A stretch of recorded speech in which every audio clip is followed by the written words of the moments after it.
eyafufa olunaku lweggulo twabadde ku Serena olunaku lwonna kuviira ddala ssaawa nga 6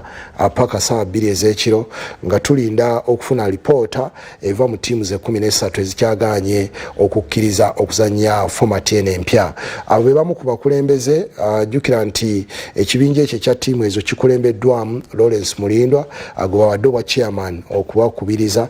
then ate ne Mukulu Mandera chairman wa Sports Club Villa ne abalala bangi nnyo. Nalabyeyo abakitala abapoliisi nalabyeyo abagaddafi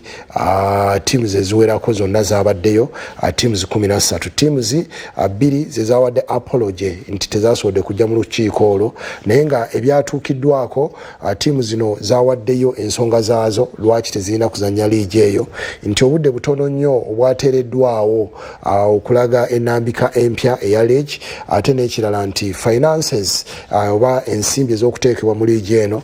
nyingi nnyo eri amaklaabu ate nga tebazirina n'ekirala nti fufa teyasooka kwebuuza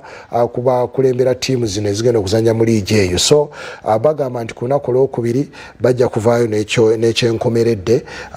ku ki bagenda okukola liigi eno ebeerewo enkadde oba banaagenda mu mpya. Moses Magogo akulembera omupiira naye twayogedde naye n'agamba nti we may all we shall yagambye nti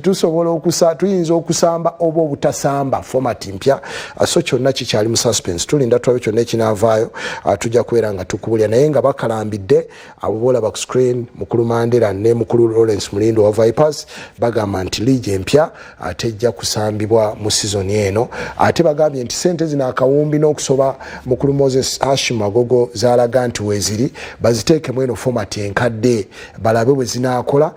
banaalaba ebibali bivaamu oba ebitaaveemu then balyoke bashifutinge bagende mu liigi empya so tulinda tulabe kyonna ekinaavaayo tujja kubeera nga tukubuulira.